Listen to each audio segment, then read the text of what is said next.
Hello and welcome to Tuesday's edition of Cracking the Cryptic, where we've got this beautiful looking puzzle by Nicolas Duhail to have a look at today called This Is Sparta, themed on, was it the Battle of Thermopylae, where the 300 Spartans stood strong against the marauding Persian army, if I'm not mistaken, under, was it Xerxes? I don't know which Xerxes. I think there were many King Xerxeses.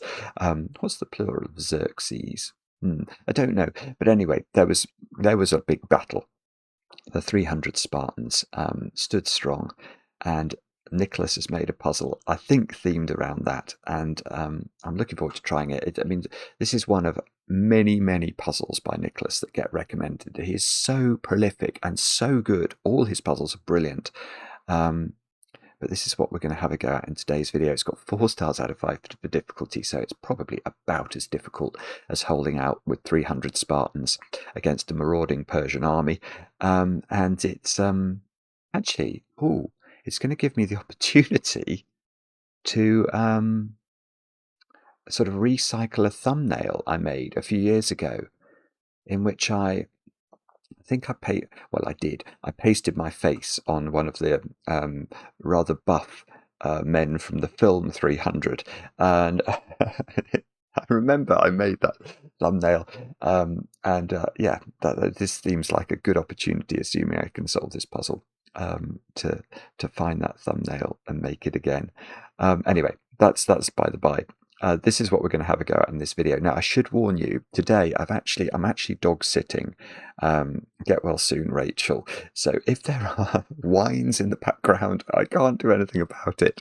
I think Luann Potter will be pleased, because Luann is always very kind when we do the Blueprint streams and donates wherever we get a kennel and we pet the dog.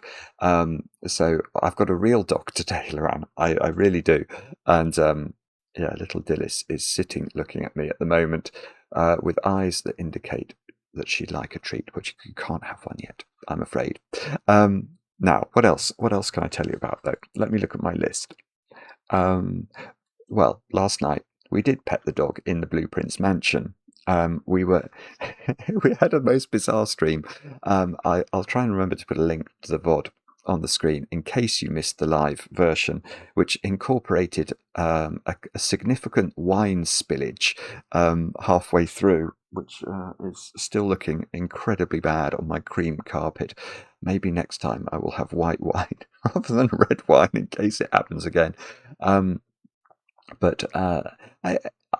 Anyway, it was a very enjoyable stream. Do check it out if you haven't watched. I won't spoil it by saying what happened or didn't happen during the stream, but fun was had by all. And we'll be back again, no doubt, next Monday. Over on Patreon, we have got our Sudoku competition for the month of May. That's doing great guns at the moment. Let me find it's themed on Spider-Man, as you can see. We had 156 solves as of yesterday. Let's reload. 211 solves of all 8 puzzles. Oh, we've gone over 1,000 solves of the Green Goblin as well. That's just fantastic. Well done to all of you who've been getting involved in this. Have I clicked that? Yeah, there we go. The Spider-Man themed shenanigans going on. It's over on Patreon at the moment. It goes on until the 20th. Lots of very nice puzzles, and the chance, if you win, to come onto the channel and make a video. So if that appeals, do get involved. What else? Birthdays. Haley, you're turning 18 today. I know this because your father Brian wrote to me and has told me that the two of you have been watching the channel almost every night since COVID. Good grief, thank you so much for doing that. I know that you love the Rat Run puzzles. I can tell you something about that. So, if you are a real fan of the Rat Run puzzles, you will know that last week's Rat Run, it said that the next Rat Run puzzle was scheduled for the 13th of May. And if you're hot on your calendar, you'll know that tomorrow is the 6th. So it looked like there wouldn't be a rat run, but I have it on the QT from none other than the great Marty Sears that there will be something rat related tomorrow. I just don't know what it is. So Hayley, that will be a belated birthday present to you too. I hope you get some great chocolate cake and many happy returns. Next, Emma. Emma, you're turning 23 today. I know this because your partner, is it Xenia? I'm not sure how to pronounce that. Xenia, it looks like to me. Wrote in telling me that you're a maths student who loves Sudoku. I think Xenia prefers the cryptic crosswords, but, well, you know, we all have our preferences. I like both very much indeed. I hope you have a great birthday today. Many happy returns. Next, Katie, you've turned a secret age. I wonder what that could be. Your partner, no, your fiance indeed, Robert wrote to me. And I think Robert is sorting out chocolate cake for you as well, Katie. So enjoy that. I hope it's properly iced, of course. And the two of you watch nightly on a projector screen. So that's a huge Sudoku. I have. That's what I've got in my mind anyway. And your cat Ruby enjoys a daily battle with the mouse pointer. I'd like to see a video of that. But Katie, many happy returns. I hope that chocolate cake is good. And then finally, Delaire. Am I saying that correctly? Delaire, your best friend and former co-worker Vim wrote to me, saying, could I wish you many happy returns. I think you might have been unwell recently, so I hope you're on the mend. Get well soon, and do check out, actually, Vim says that he's put an app, a Sudoku app, on one of our Sudoku apps on your phone because you've got addicted to doing the machine-generated slop puzzles. I'm going to call them slop because I absolutely loathe them. Generated by the computers. If you've got the opportunity to try any of our apps, honestly, you'll feel the difference immediately when you're solving them. And I think that's genuinely a very nice birthday present that you should check out, Delaire. And anyway, I hope you have a great birthday, and I hope there is also chocolate cake. I think that's all the news. Probably is. Shall we have a go at This Is Sparta by Nicolas Duhail? Let's read the rules together and see what Nicolas has come up with. The rules are as follows. We've got normal Sudoku rules apply, so we're going to have to put the digits 1 to 9 once each in every row, every column, and every 3x3 box. Then it says the product of the digits along a hollow orange line is equal to 300. So those multiply to 300. Those multiply to 300, and so do those. Now, any 3 adjacent digits along a teal modular line have different residues modulo 3, i.e. 1 digit from 147, 1 digit from 258, and 1 from 369. Any 3 adjacent digits, right. So the way to think about the numbers 147, 258, and 369, well, there's a number of ways. You can think about, what does modulo 3 mean? It just means under division by 3. So if you think of any number and divide it by 3, you'll either get a remainder of 1, a remainder of 2, or a remainder of 0. And in Sudoku terms, then, you've got a 147, they all have remainder 1, 258, they all have remainder 2, and 369, they all have remainder 0. And if you look at your number pad on your keypads, you'll see that 147 is sort of the first column, 258 is the second column, 369 is the final column.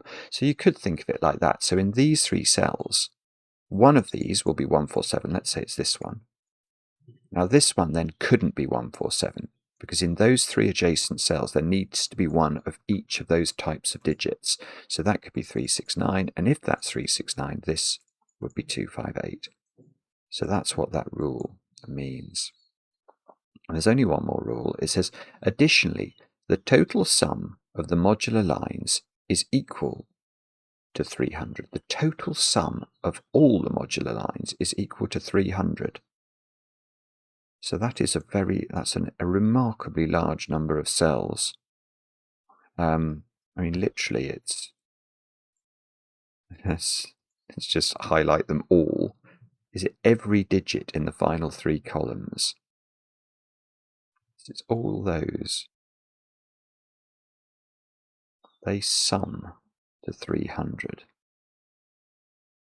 Okay, I mean, I don't immediately know what that means, but that does seem like it might be relevant. Well, I'm sure it is relevant at some point. Anyway, do have a go. The way to play is to click the link under the video as usual. But now, I get to play. Let's get cracking. Now, I guess what we should do first is to find the prime factors of 300. So let's think about that. I think of prime factors, by the way. I mean, if you've been watching the channel for a while, you'll know this. And I'm sure many of you think about numbers the same way, but prime factors are like atoms that make up molecules. So if we divide 300 by 2, we get 150. If we divide 150 by 2, we get 75. So it won't then divide by 2 anymore. But we can divide 75 by 3. And we get 25.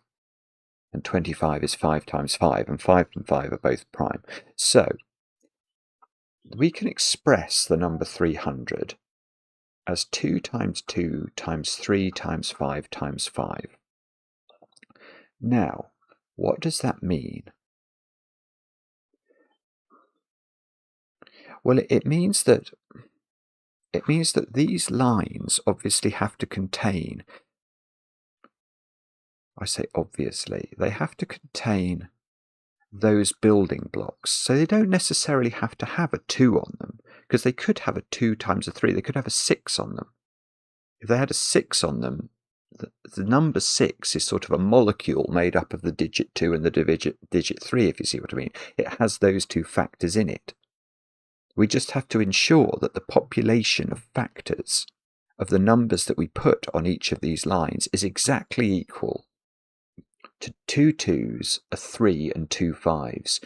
Now, it's going to be complicated though, isn't it? Because the digit 1, we can add that to these lines as much as we like. It won't affect the product. But each line must contain 2 5s, because there's no, you can't combine 5 with any other number. So 2 times 5 is 10. That's not a number I can write into this puzzle, because it's a Sudoku. So the number 5, which is sort of, there are 2 atoms of 5 on each of these lines.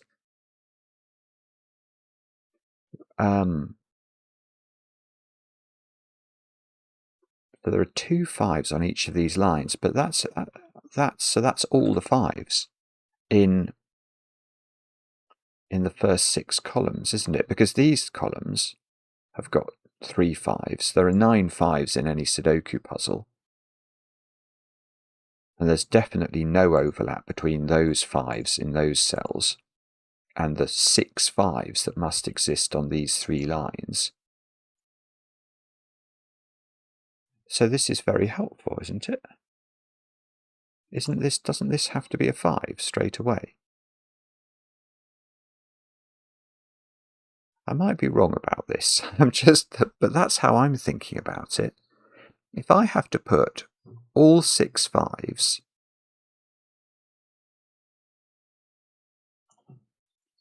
in those,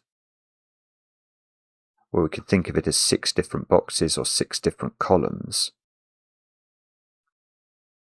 onto those lines, then the 5 that goes in this column must go here. It must do.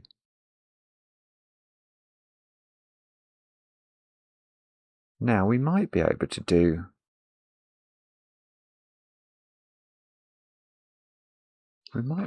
more than that. Let me just think about this for a moment. So, okay, so this box, the 5 in that box must be on one of those 2 cells. The 5 in this box must be on one of those 2 cells. Okay, so we could ask where the 5 goes in row 9. That's going to go in one of those 3 cells now.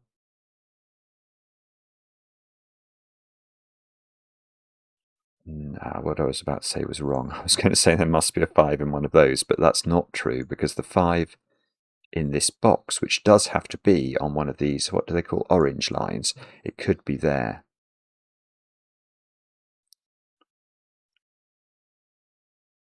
Right, hang on. hang on. Oh no, I'm wrong again. I was going to do exactly the same thing here, and then I realised this could be a 5. Okay, the 5 in box 1 must be on a line, so it must be in one of those two cells. Ah, okay. All right, let's change tack slightly. This line here has to have two 5s on it. Where are they going? One of them can't go there. One of them can go in box 1, but the other one must go here in box 4 then. It's the only way you can put two 5s on the line. And now,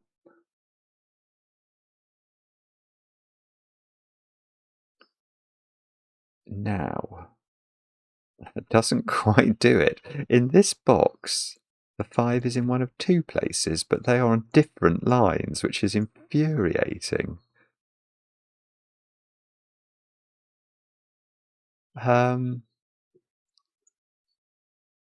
Oh no, okay. I don't know how to do that then.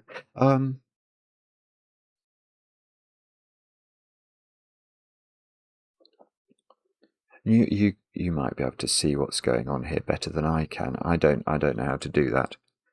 So I've got to put one more 5 on this line.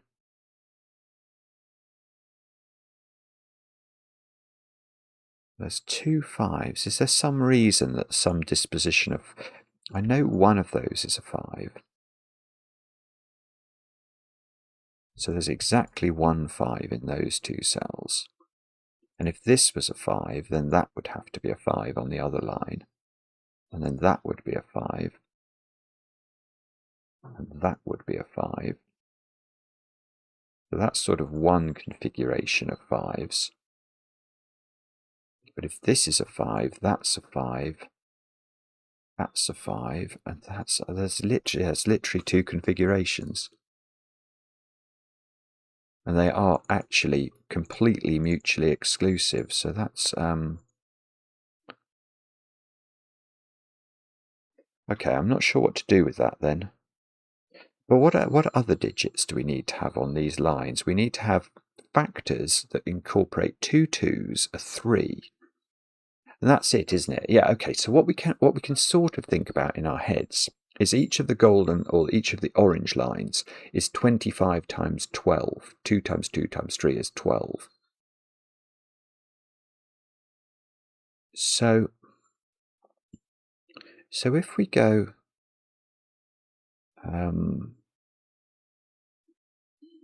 well, okay, how many 1s are there on that line? Because we can't have too many individual, like, we can have two 5s, some 1s, and we could have a 2, well, we could have two 2s and a 3, but that is quite a long line. 1, 2, 3, 4, 5, 6, 7, 8, 9. So,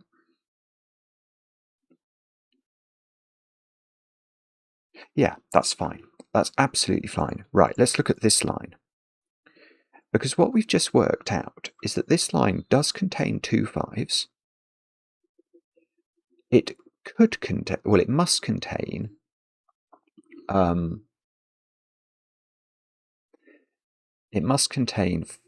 two factors of 2 and a factor of 3. Or let me put it a different way. How many 1s can we put on this line? Now this line goes through 4 boxes. 1, 2, 3, 4. So we could put 4 1s on it. So let's think about that. We know it's got two 5s. We could put 4 1s, but that means there are 3 cells on this line, because it's a 9-cell line, that can't have the digit 1 on and can't have the digit 5 on. And we can't include more than, so we could put two 2s into those cells and a 3, and there would be no other way to constitute the line. If we tried any other combination, the product would go too high. So this line actually has, it's only made up of the digit, well, no, right, and there must be 4 1s on it, so that has to be a 1. There must be a 1 in one of those. There must be a 1 in one of those, and this has to be a 1. We have to put 4 1s on this line. This is really cool. So that's a 1, and now that's told us the disposition of the 5s now, because we need a second 5 on this line, and it has to go there.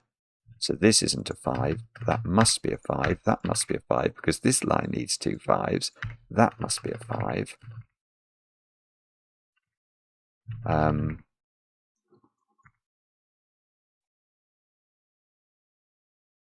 Right, and well, this is a 1 now, because we've got to put 4 1s on the long line. This isn't a 1, there's a 1 in one of these, and the rest of this line is only made up of the digits 2 and 3 and 1 in these cases. And these two cells have to multiply to 12, because we said that basically each of these orange lines is effectively 25 times 12. Well, I've got my 25 on this one, so those two have to multiply to 12. So they are either 3, 4 or 2, 6.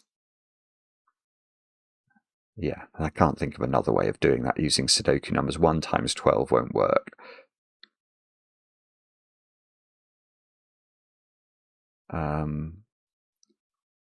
Now, what about this line then? I would be very pleased, and indeed, I was going to say I would be very pleased if this line couldn't have a 1 on it. I don't think it can. Can't be a 1 here, can't be a 1 here, can't be a 1 here by Sudoku. So these 3 digits must be the digits 2, 2 and 3. And there are 2 2s to put in, so that's got to be 2, that's got to be 2, that's got to be 3. Now this has got to be 3. It's very, I mean, you can see why Nicholas's puzzles are so popular. They are just very cool. Now this is not 2, so that is not 6, because we know that that's how that works.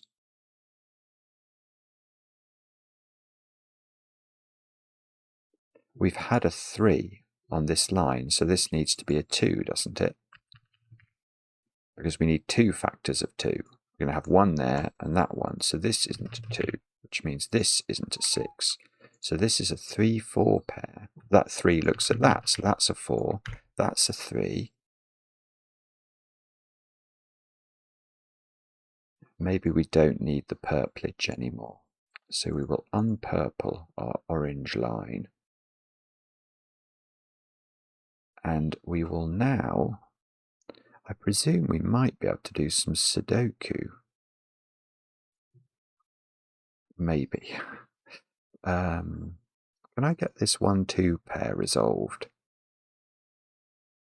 3 is in one of these 2 cells.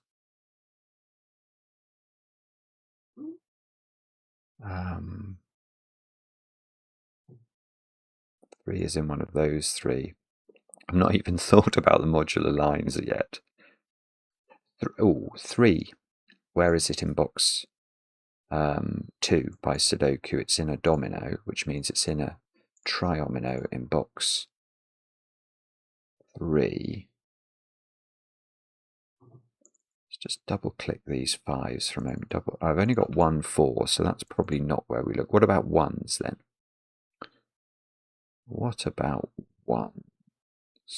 There is a 1 in one of those 2 cells. There is a 1 in one of these 2 cells.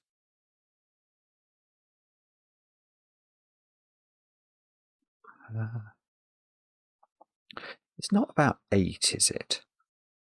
And the reason I'm just wondering about 8 is that there are loads of 2s and loads of 5s in what we've got in the grid already. And for example, if you just look at that line, that's got to have an 8 on it in one of those cells. Why do I say that? Well, it's 3 consecutive digits on a teal line. So there's 1 digit from 147, 1 digit from 369, and 1 digit from 258, and you can't put 2 or 5 on that line. So there is an 8 on that line.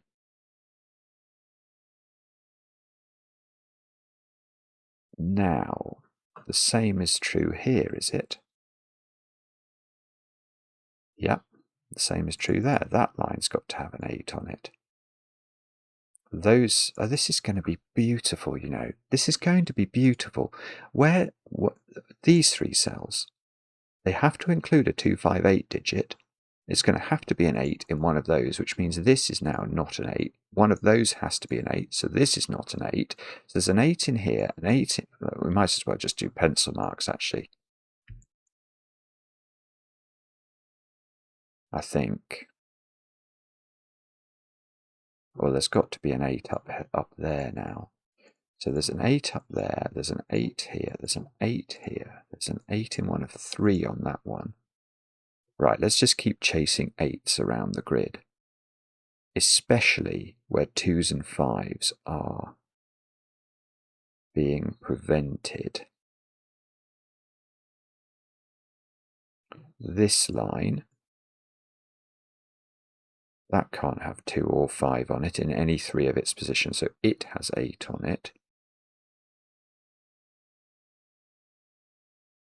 This line, that line's a bit more recalcitrant, I think. I think that could have a 2 on it. Maybe in one of those 2 positions. In fact, it actually does have a 2 on it, so that one doesn't have an 8 on it.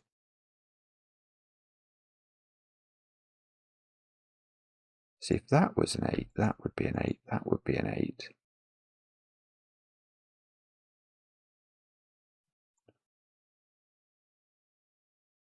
Oh, sorry. I think we're onto something here. I just have to spot it. Right. 5. Right. 5 and 8 are in this triple up here. Well, they can't both go on a line in adjacent cells because they're meant to be of different modularity. So that cell is a 5 or an 8, which means this can't be a 2. So now there's a 2 in one of those cells.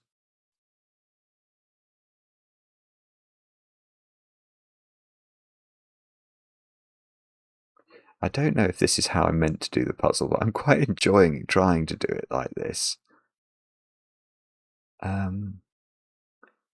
was going to say, do we move on to 1s and 4s? But I've only got 1 4 in the grid, and I've got 2 3s. So 6 and 9 have to, it's actually hard to say. There's got to be a 6 or a 9 in those cells, and a 4 or a 7.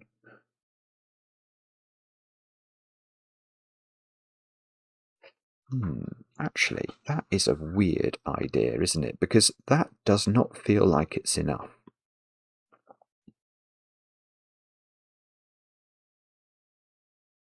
That really doesn't feel like it's enough.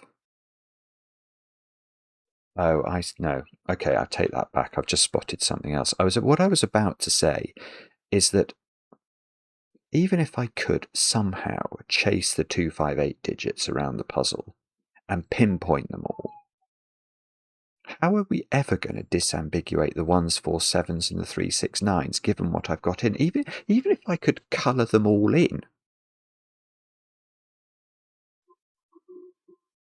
What's going to have to get to the value of them is that other rule about the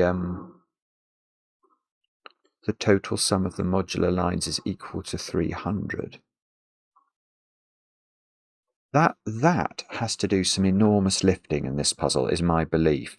But I have spotted something different, so maybe we don't need to look at that yet.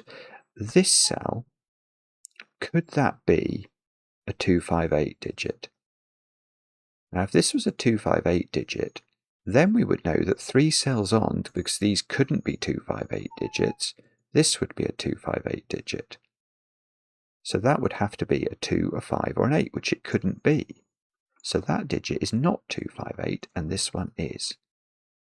So we've found a 5-8 pair and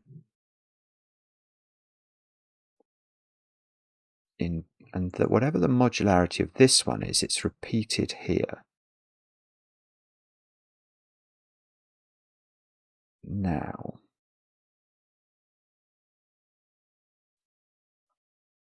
but yeah, it's the same problem, isn't it? Even if I knew it was 369, I'd know almost nothing about these digits. Something's going on with this additional rule. So the total sum of the modular lines is equal to 300. Now, what do you think we do with that?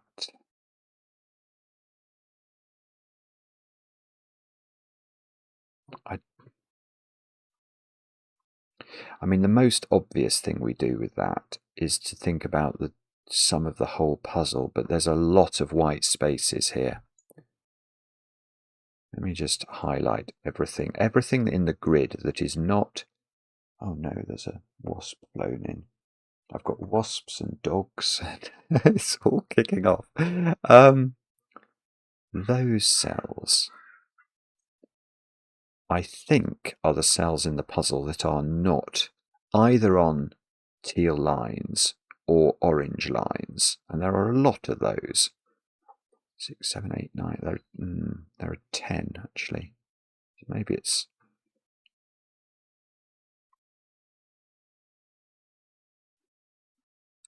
I'm not sure this is relevant, but I'm going to try it.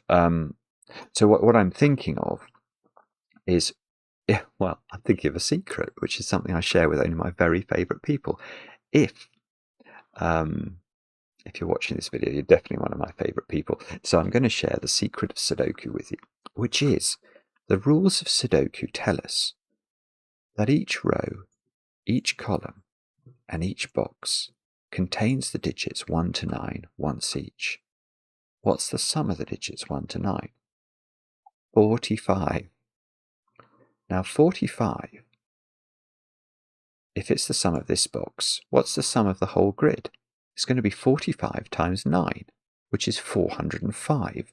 Now that is 105 different from the 300, which is the sum of all the teal lines. But if I add up all of the orange lines, what are we going to get there? We're going to get 17,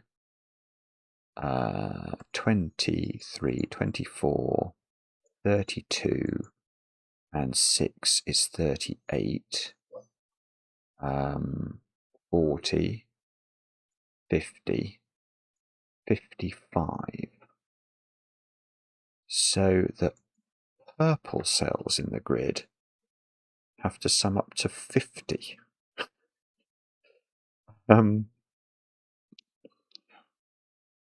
Which is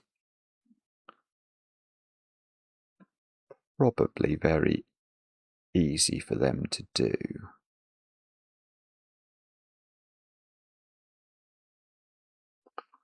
I mean, I can see that many of these cells can't be 1s or 2s, although that one of those can be a 1. Is this really what we have to do? Is 50 actually constrained? Let's just have a go. So, hang on, is there a 3 in one of those? Oh, but that can be a 3. Right, okay. So those two, what's the minimum they can be? Well, I think from this column it looks like they can be a 3-6 pair, maybe. So let's just put that in. 3-6, that will be the minimum. These two? That could be a 4, I think. Looks like it could be a 4. So the minimum of those two would be 4-6, I think. So where are we up to now? We're up to 19. Those two are a bit better because they actually see 1, 2, and 3 for sure. I know they're the same. They're 4-6 as well. Unless there's a reason that they can't be 4-6. Anyway, that's 29, which means that this isn't going to be enough, is it? I mean, it's just self-evidently, obviously not going to be enough.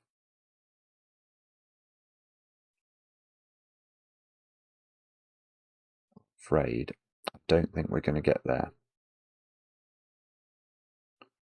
29. These can be 11. So that's 140. Where did I get that number? 40 is what it is. It's 40. Minimum. But that digit can be a 3. Which means that we're actually nowhere near. Oh, it's a sort of a land-bound maverick. Oh, there's another... hang on, there's another one there.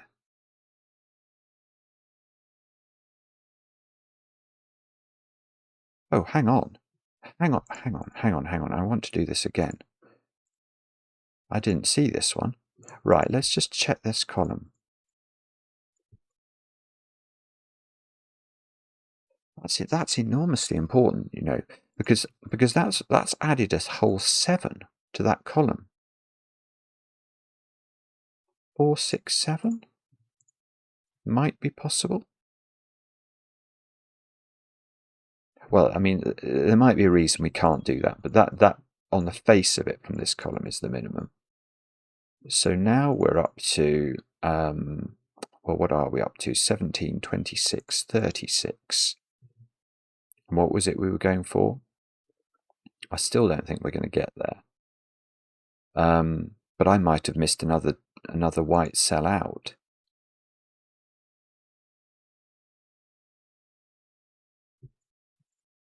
Four, 6, 7.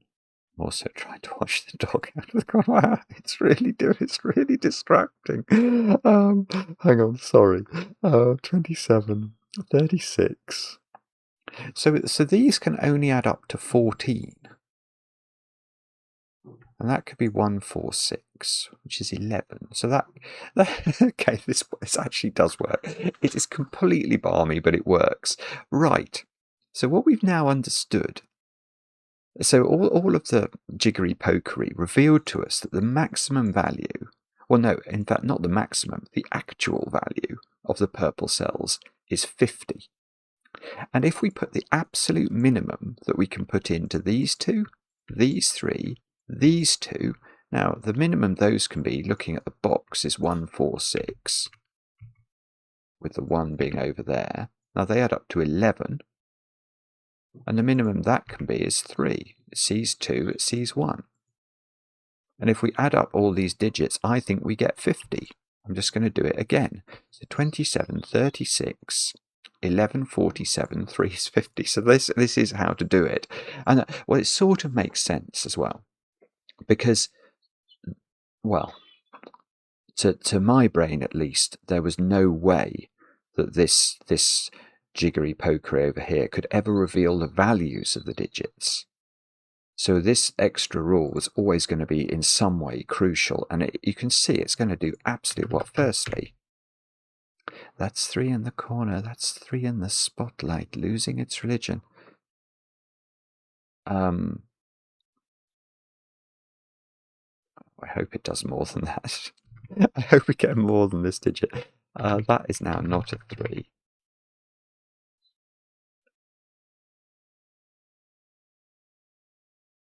Can we do anything else? I don't know, actually. It's quite interesting, isn't it? Even knowing all these values. Oh, that's not 4 then. I've got a 3. Oh, I see. That's got to be a 6 because it can't be a 3. So that's a 3. Oh, that 6 is nice. So that's putting 6 here, 4 here, 1 here.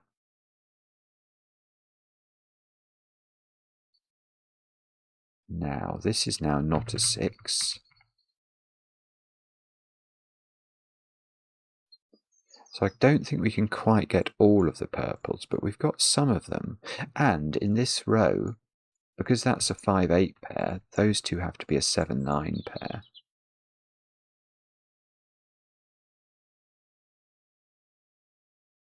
And those digits have to be a 7-8-9 triple in box 1. And we know the 8. We know, oh, hang on.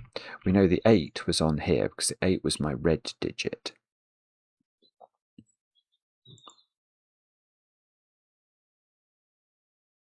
Now, can we do better than that? The answer is probably. We have to work out how. This column has a lot of real estate in it now. Yeah, it's got an 8. We've got an 8-9 pair left to place in column 4. So that line is actually a 7-8-9 line because in this column I've got all the low digits placed. Oh, this can't be a 3. That could be important. Because of this 3, I hadn't seen that. So that's huge. That's huge for a reason I'll explain in a moment. Because now I know the modularity of this digit, I can immediately go up here. Or to put it a different way, could this be a 9? 3 and 9 are from the same modular group, so that has to be 7. That has to be 9. So this is now an 8, 9. This is a 7. This is an 8, 9. So the digit we're missing here is from the 1, 4, 7 variety, and which is very appropriate given what happened in the snooker last night, World Championship final. This I won't spoil it in case you've recorded it. So this is now a 7. It can't be a 1 or a 4. And this is a 4, because it can't be a 7 anymore. So we've got a 6, 7 pair now in the purples. Is that true? Okay, there seems to be a 7, 8, 9 triple in box number 8, which makes this a 6, this a 7, this a 4, this is 6. Nicolas is so talented. It's really, really beautiful, this, isn't it? It just is. It's not monstrously hard, but we sort of you have to have the ideas in the right order. Now these, where's 4? 4 has to go here. So these have to be 8 and 9. Now the modularity of, well, okay, we've got 7s, 8s and 9s, so see all over the place here. So 7 is in those, but these are from 7, 8, 9. Now in this column, we've got a 2, 6 pair in those two cells. And that's okay. I suddenly thought that wasn't, but it's okay. So we've had the modulo 3, we've had the modulo 2 digits. We need a modulo 1 digit there, which is going to have to be 7. I.e. not modulo 1, but 1 mod 3 is how I should describe it. I.e. a remainder 1 digit. So this isn't 7, this is 7 now. So this is 8 or 9, which looks good in column 3. It's amazing, isn't it? So what's happened here is that it's almost like Nicolas has set the puzzle using the first 6 columns, and then somehow these shapes on this side are going to disentangle the rest. So we've got 1, 2, 4 here. This can't be the 2. We need a 2 on there, apparently. Oh yes, because the 5, 8. Oh, yeah, this is a 3, 6, 9 digit. Because we've had 2 mod 3, we've had 1 mod 3. That could be 3 or 6, irritatingly. This one, oh, this is the same. This is a 3 or a 6. Because we've got a 2 on here and a 1 or a 4, so we still need a 3, 6, 9 digit, which must be this one. So that is a 3, 6 pair. This is not a 3 or a 6. Or a 2 or a 5 or an 8. So this is, this is a 7. It's just forced. Okay, so now we can see 4 in row 4 can't be on this in this domino because there would be too many 1, 4, 7 digits in that triple. So 4 is over here.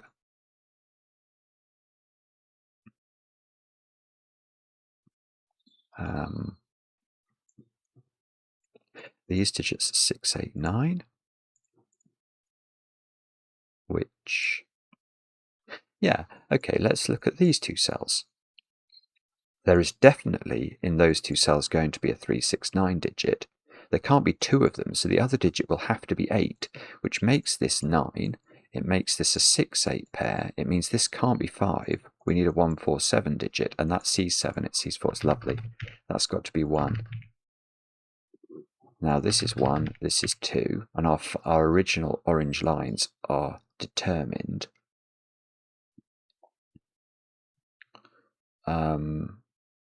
Now, I don't think this can be 4 anymore, because then this would be a 1, 4, 7 digit, but it couldn't be 4, it couldn't be 7, and it couldn't be 1, so the 4 is going to have to go here.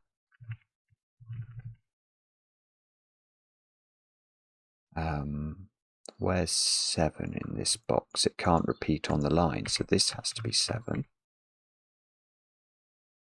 Which means this digit is a 1, 4, 7 digit, so that's double 7'd now. And we've got a 5 on there, so we need a 3, 6, or 9, which will be a 6 or a 9, because we've already had 3. So these are from 5, 6, and 9. And these digits, 1, 2, 4. So that's got to be 2. This is a 1, 4 pair. So this digit can't repeat the 2 modularity, so that's going to have to be 9, 8, 9. 9, 8, 8, 9. 8, 9, 8, 8, 6. Okay, got 5, 6 over here. Dillis is singing to us. We've got a 3 and an 8 into these cells. So these are 2 and... Oh, no, I don't... What did I do there? I tried to type 8. I think I managed not to. These have got to be 2 and 9. That's good. So that 9's helpful. 9, 2, 1, 4, 2. This has to be 3 by modularity. So this is 3, this is 6, this is 6, this is 5, this is 5, this is 8. In this column we need an 8. We better put it in. And we need a 5. So now, okay, what do we need in this row? We need a 9. Yeah, we can get that. And we need a 3. So that's an 8. In this column we need 4 and 7. Oh, no, thank goodness. Thought we needed 7. No, we don't, because we couldn't have put a 7 in either of those. We need 4 and 6, which actually isn't resolved. But probably, oh yeah, you can't put 6 here next to 3 on the modular line. So that's 4, that's 1. That's 6, that's 2. We can't put 2 in that row. We can put 1 in the corner. And the puzzle has filled itself in, I think. I mean, I haven't been religiously checking that all the modular lines have been... when I've noticed them, I've obviously made them go the right way. But it seemed to just work. Beautiful puzzle. Absolutely beautiful. We have the 300 has conquered the Persians, and Xerxes has been dispatched. Lovely, Nicholas, again. So consistently brilliant. Let me know in the comments how you got on with the puzzle. I enjoy the comments, especially when they're kind. And we'll be back later with another edition of Cracking the Cryptic.